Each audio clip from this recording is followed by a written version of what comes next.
Good morning, everybody. It is Monday, August 15th, 5:42 a.m. Central Time as I speak here. December corn futures down 17.5 at 624.5 last trade. November soybeans down 39 at 14.15 and a quarter. September Chicago wheat down 19.5 at 786.5. September Kansas City wheat down 19.5 at 869 and three quarters. September spring wheat down 20 and a quarter at 899 and a quarter. If you guys are listening on the podcast, appreciate it. Leave me a review on that Apple app if you wouldn't mind. Could use some more reviews there. If you're watching on YouTube, guys, make sure you subscribe to the channel. Hit the like button. Leave me a comment. Did you catch any rains over the weekend? How do the crops look in your neighborhood? If you'd like some additional information from me, go to my website, www.standardgrain.com.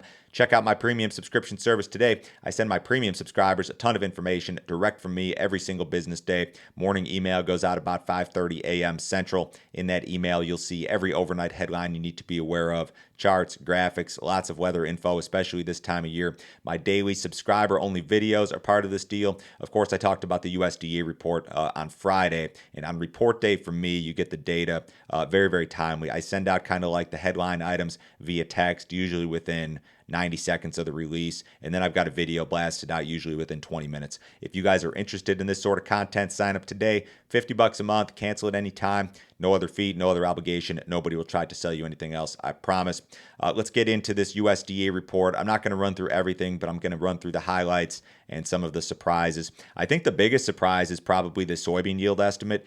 51.9 bushels per acre for the United States. That's a record-tying yield. It would be tied with 2016, I believe, for the highest national soybean yield on record, if confirmed. And it's not confirmed. This is an estimate. It would be the largest soybean crop on record for the United States because we're doing it on larger acreage. This is a surprise because the trade had expected a lower yield. 51.5 was the July estimate, and the trade expected 51.1. So this was 0.8 of a bushel above the pre-report estimate. When you look at the state-by-state stuff for soybeans, you've got record crops being projected in 6 different states, or record yields rather, not record crops. Record yields being projected for soybeans in Illinois, Indiana, Ohio, North Carolina, Arkansas, and Mississippi. And you've got bad yields being projected in a lot of places too. You look at Kentucky, you look at Oklahoma, you look at Texas, you look at Nebraska. Iowa's going to be off versus last year. But those 6 states and some of these other places with good crops are going to be enough to carry us to a record yield. That's what USDA is projecting us. That's not my opinion necessarily. I don't really have much of an opinion on it. But that's what USDA is projecting here in regard to the soybean yield. When you look at the corn yield, the estimate went down 175.4, and that 175.4 was actually below the average trade guess, which was 175.9. So the soybean yield number was kind of bearish versus expectations, where you could make the argument that the corn yield number was maybe a little bit friendly versus expectations. When it comes to corn, you've only got a record yield being projected in 2 states, Iowa at 205, which would be tied for last year, I believe, for a record yield, and then Wisconsin at 185. Illinois is going to have a good yield at 203. Eastern Corn Belt's off in some places, way off in Kentucky, Tennessee, North Carolina, down into the South. Kansas way off, Oklahoma way off. No surprise there. And then better year-over-year yields in the Dakotas and Minnesota, and they had a rough year up there last year. So you're seeing record soybean yields being projected in a lot of places, but not so much in corn.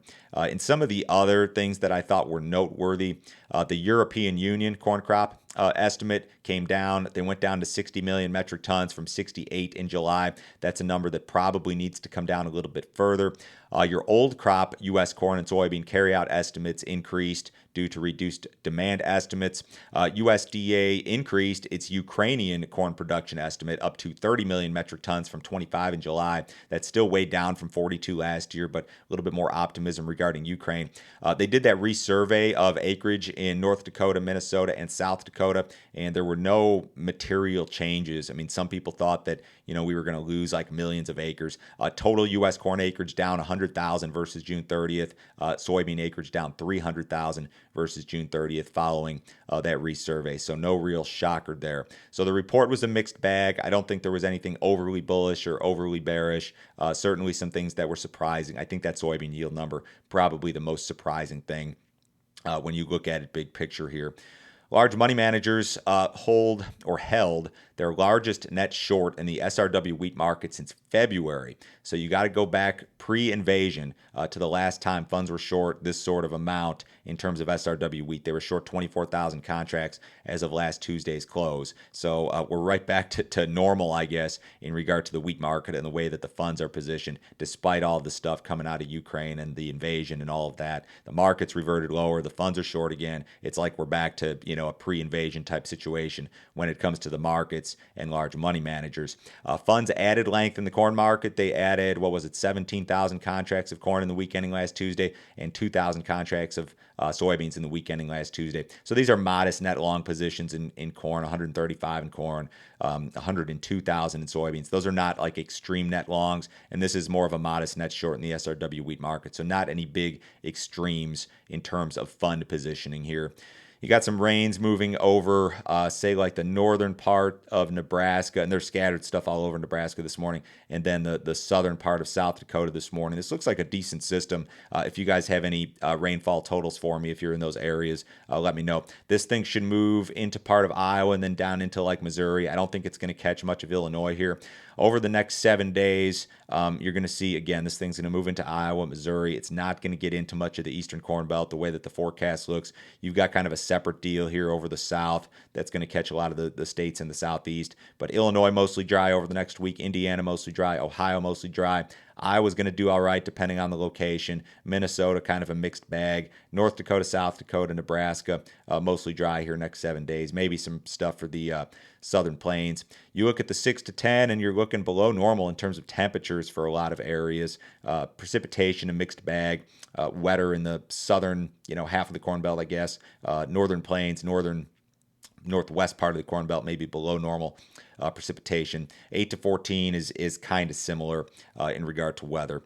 We've got a NOPA crush report this morning. This is the July report. Traders estimate that members of the National Oilseed Processors Association crushed 171.5 million bushels of beans in July. That would be up 4% from June. It would be up almost 11% from July of last year if confirmed. So we're looking for a strong number here. Soybean oil stocks likely declined for a 5th consecutive month, according to the pre-report estimates. This deal will be out at 11 a.m. Central Time later this morning. The S&P 500 posted its best close in more than 3 months on Friday. I believe that was the best close since the early part of May. As of Friday's close, the S&P has now rallied almost 18% from its June 17th low. It's only 11% removed from the all-time high that was posted in early January. The S&P has finished higher for 4 consecutive weeks. We had those inflation numbers out last week, CPI and PPI inflation numbers. They were both seen as being supportive factors because they were both lower than expected. They were down month over month. The Fed, as a result, could be less aggressive with rate hikes, and that's something that's seen as being a positive for the market. You've also got softer gasoline prices. I think that continues to inspire positive attitudes. So can you really have a recession here when you've got a strong stock market? You got 3.5% unemployment. You got the Fed maybe less aggressive. I don't know. I don't know if this is a dead cat bounce. I don't know if this is the start of another bull market. Crude oil prices trade sharply lower this morning on the heels of some poor Chinese economic data, and I guess that's a double-edged sword. On one hand, China's not in great shape, but on the other hand, it'll help us out in regard to energy prices. And here in the United States, at least, energy prices have been like the biggest contributor to inflation, and that goes for most parts of the world as well. The cattle market was kind of mixed on Friday, but cash trade was good. Cash traded up to 140 in the south on Friday, I believe, 144 to 148 in the north. In the outside markets, we've got a sharply higher U.S. dollar. The stock market's down after that strong close last week. The S&P's down 20. The Dow Jones down 160. Bonds up a little bit. Gold's down $22. Crude oil now down $4.23 in the September WTI at 87.89. Everybody have a great week. I will talk to you same time tomorrow.